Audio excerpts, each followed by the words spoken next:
सभी को वंदे मातरम, जय श्री राम। आप सबका हमारे चैनल में एक बार फिर से स्वागत है। आज हम न्यू लुक्स के साथ नया चैप्टर स्टार्ट करेंगे, अल्टरनेटिंग करंट। तो अल्टरनेटिंग करंट का एक्सरसाइज का क्वेश्चन नंबर 7.1 आपके लिए रीड कर देता हूं एक बारी में।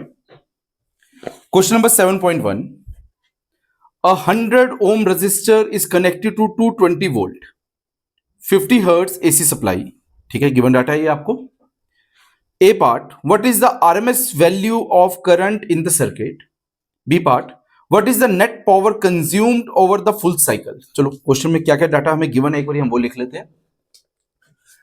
क्वेश्चन नंबर 7.1, फर्स्ट क्वेश्चन आपके पास, आपको रेजिस्टर गिवन है R कितना 100 ओम,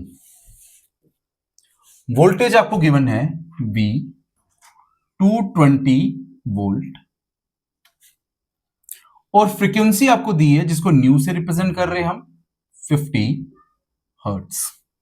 और पूछा क्या क्या है, RMS value of current IRMS ये कितना होगा, एक चीज ये पूछी हुई है।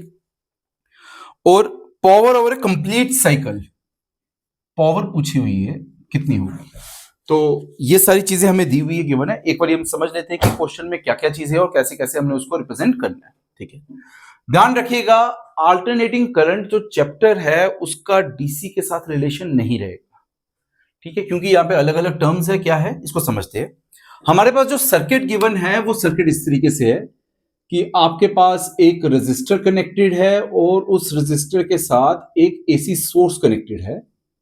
इस एसी सोर्स की जो VRMS वैल्यू है, इफेक्टिव वैल्यू VRMS है, वो कितना है 220 वोल्ट। अब किसी किसी के मन में आएगा हमें कैसे पता ये VRMS है। ध्यान रखिएगा, अगर एवरेज पावर हो, एवरेज वोल्टेज होगी वो भी मेंशन किया होगा, पीक वोल्टेज होगी वो भी मेंशन किया होगा।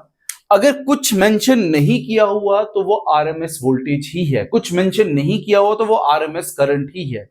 इंस्टेंटेनियस वोल्टेज को ऐसे रिप्रेजेंट नहीं करते, पीक वोल्टेज को मेंशन जब भी रिप्रेजेंट करते हैं मेंशन किया होता है, एवरेज वोल्टेज को भी जब भी मेंशन करेंगे रिप्रेजेंट किया होगा। ठीक है, अगर कुछ नहीं दिया तो क्या गिवन है RMS वोल्टेज। और आपके पास रेजिस्टेंस कितना है 100 ओम। एक चीज का और ध्यान रखिएगा, प्योर रेजिस्टिव सर्किट है तो प्योर रेजिस्टिव सर्किट में जो जो एक्सप्रेशन यूज हुए हम उन्हीं को यूज करेंगे। जैसे एग्जांपल, प्योर रेजिस्टिव सर्किट में फेज एंगल क्या होता है, angle between current end voltage. Pure resistive circuit में फेज एंगल कितना होगा 0 डिग्री। हम लिख क्यों रहे हैं, क्योंकि इसमें जो PB पार्ट है उसमें इसका भी यूज होने वाला है। ठीक है, चलो देखते हैं।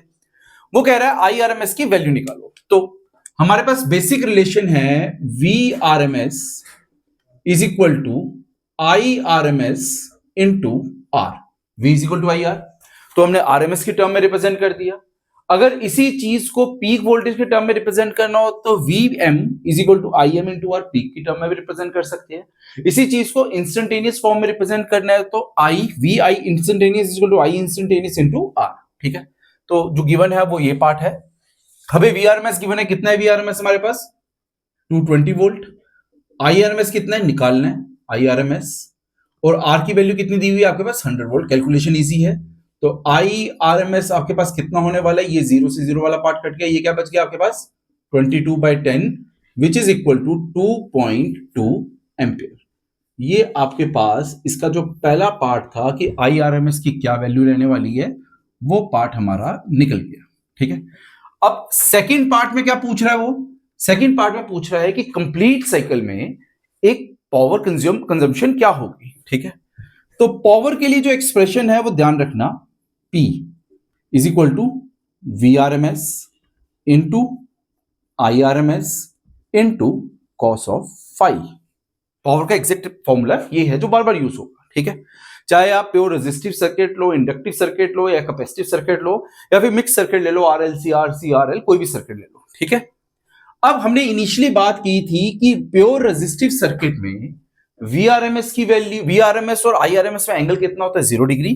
तो यहां पे मैं वैल्यू लिख देता हूं, P is equal to VRMS की क्या वैल्यू है, VRMS आपके पास 220 वोल्ट 220 इंटू IRMS कितना आ गया 2.2, जिसको मैंने 22/10 लिख लिया, इंटू कॉस ऑफ 0 डिग्री। ये 0 पार्ट से 0 पार्ट कट गया, तो पावर की क्या वैल्यू आएगी 22 इंटू 22 का स्क्वायर 484 वॉट। ये आपके पास पावर के लिए एक्सप्रेशन आ गया। तो फर्स्ट क्वेश्चन हमारे पास यही था। डाटा आपके पास मिनिमम डाटा दिया हुआ था, क्वेश्चन ज्यादा मुश्किल नहीं है।